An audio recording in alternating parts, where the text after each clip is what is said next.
Hey guys, this is DFD, aka Dark Frozen Deaths, back with another Kamihime project video. This one is going to be a little bit different because I don't have much info on this fight, because as you'll see, the wiki is pretty empty on a lot of the enemy data, and even though I have done this on Japanese side, it was a very long time ago. I've never even touched a heroic fight either, so I don't necessarily remember what goes on in the fight, but I do have some general tips that you could probably use in the fights themselves. But the most obvious thing, since it's water enemies, Thunder has the advantage. So if you're doing Heroic, that's absolutely going to be the best team to use for it, because of the fact that Heroic is always catered towards elemental advantage. You may or may not be able to use Dark, but you can check the enemy data for that to see what elements are indeed allowed, because you can just click on the HP bar. It gives you all the different descriptions of the stuff for the status effects and all that, including which elements will get the penalty or not. So that's something to know. But if you do decide to do heroic with an element that does get penalized, keep in mind that your damage is going to get drastically reduced and you cannot land debuffs, so you probably don't want to do that. It might still be possible to clear it, I don't know, but you still have a 90-minute time limit with a lot of stuff against you, so good luck if you try. You also need rank 140 to do heroic, so don't even think about trying it until you're at least that rank. And you probably should have at least a Guardian Grid ready. Maybe Guardian Plus if you decide to Final Break some of the weapons, but my personal opinion, a lot of the Final Break weapons aren't worth it anymore. Only the ones that probably have Vigor in it, or maybe even arguably Stinger if you do want the increased chance of it going off. But a lot of it's just not worth it because of the time investment and all that too. So Guardian weapons is good enough. But anyways, the event itself, water event, it's a raid event, so basically you should be able to get all the different rewards and materials no matter what rank you are. You just need to get strong enough in order to actually either host the raids or be able to join them. But basically, since Thunder has the advantage, of course Fire's at a disadvantage, but use whoever you can in order to get the job done, basically. There's one battle in the storyline. It seems to be the case from here on out now, so that's just free magic jewels basically, because that battle is ridiculously easy and it's all storyline.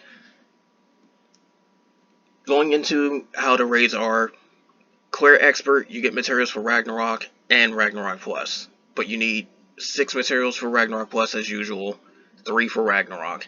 You also get some of these from the participation points, so if you're doing expert enough, you'll eventually get host materials regardless, or even just hitting somebody else's raids. But Heroic doesn't need anything but rank 140. That's it. They recommend 85,000 combat power, but you don't necessarily need it.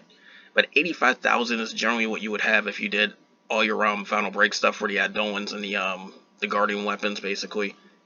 Again, you don't need it. You just need a strong enough Thunder team in order to really clear it out. But as for the fight itself, I generally could suggest using Romulus or Asclepius because of the fact that they're just generally useful all around.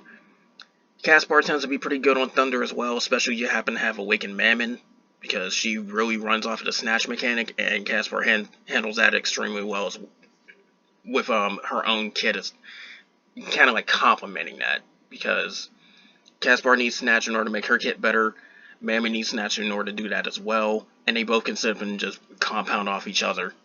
They're very good when paired up, trust me when I say this. If you don't have Dion set, you may have some other Thunder healers. It all depends. I happen to have Thunder Soul, who I use alongside with Dion. They're pretty good together. Raico's a very good choice for characters to use all the time too, and Char. I would still say Marduk, even though she's probably fallen off a little bit. Some of the newer Thunder characters, especially Cthulhu, can help out here too, so there's that. But generally Thunder's been getting pretty good characters lately, so if you have some of the newer characters, you're good to go. But again, if you're doing Ragnarok, Ragnarok Plus, or Expert, you can get help, so you don't necessarily have to have all that type of stuff. But if you're doing Heroic, I suggest you have at least some of those. Of course, the weapon is water-based since it's a water event. There's also a water Eidolon. Personally, I like both the weapon and the Idolin from this, and I still use it on the Japanese side to this day. They're both very good to go get because of the fact that the weapon, all event weapons that can final break, they're always either large assault or large defender, and the other one happens to be medium. They are better than the ultimate raid weapons, so definitely start getting your event weapons that can final break. Like, regardless, because if you're going to keep them, you're going to end up having a better weapon than what you can get from the grindable raids. So always have that on hand.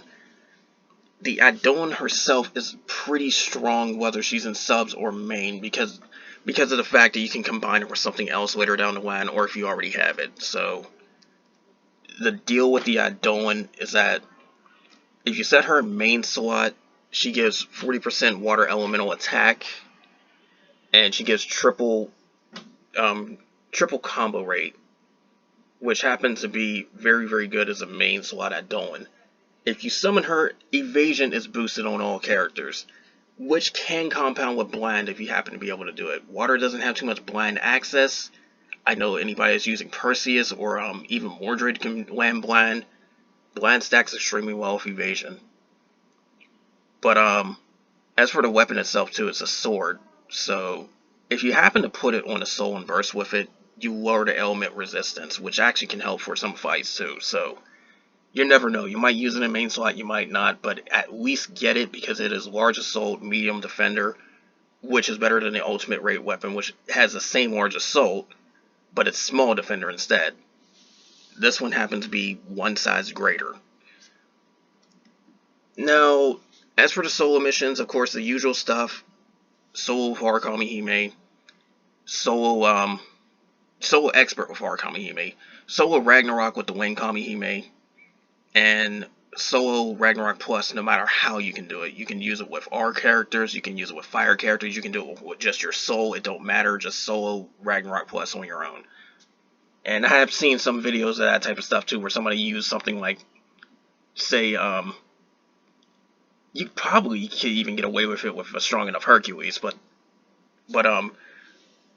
Parashurama tends to be the one character they use a lot in the solo stuff, so also a very good pick in order to use that soul. But anyways, that's all for this. Like I said, it's going to be a short video, but I do have to point some things out about some future stuff that they do with these events and all that too. A couple of them, only 2 so far, end up giving some special rewards that happen to be skins for characters, and they don't change a character's kit or whatever, they just change their appearance, but they do give you magic jewels for the scenes that come with it, so I suggest you get those. We're pretty close to the point where we get one of them. I think it was Halloween for the first one, which happened to be a skin for Amon. Another thing they tend to do later down the line, they're going to end up giving some raid events where they won't give you an Adon, but instead give you Adon orbs. Still some incentive to grind. On top of that, too, the most recent raid event on the Japanese side does not even have an SR Kamihime for free. So, that said, you probably will end up getting SR tickets or something like that.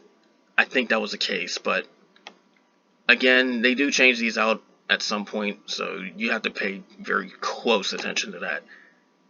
But the interesting thing is too, the SR Kamihime is Dagon. Of course, she come back, but she's not R this time. And as per usual, I go over the free Kamihime's kit because everybody's going to get her. You may or may not use her. But basically, her first skill reduces the orb off an enemy. It's always very powerful to use because it delays whenever you get hit with the super attacks from the bosses.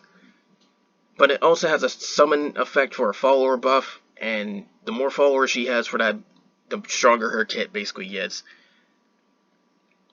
Now, that's shown in the second part of it, where if she summons Ota Rum for her second kit, she increases her own status ailment rate and ups everybody's ability damage performance. I don't know what the ability performance is just the damage increase or if it increases the soft caps, but still kind of helpful depending on your teams. But it is a mode gauge reduction, so that means it's going to increase the rage bar damage that everybody does, and then on top of that too, the third skill, it happens to put a random status element to a single enemy, and it's exclusive. So that I do have to scroll down and actually go over the list. But it says that it could be blind. In fact, she does indeed have blind on here, so that can also go with the evasion I mentioned. But she has blind. She has a binding attack too. I think that's stun or paralyze. Pressure is a very powerful one because pressure prevents the enemy from gaining a charge orb on that turn. So combine that with her first skill, it actually does keep the overdrive gauge down pretty nicely. I'm not exactly sure what charging is, so that's something I have no clue about. And it says that the bind even includes defense down, so that's something that also help out. But anyways, the main thing with her kit is to pretty much just get some followers and then be able to summon that effect in order to essentially just up your output for the whole team. Her burst even gives her 3 of them.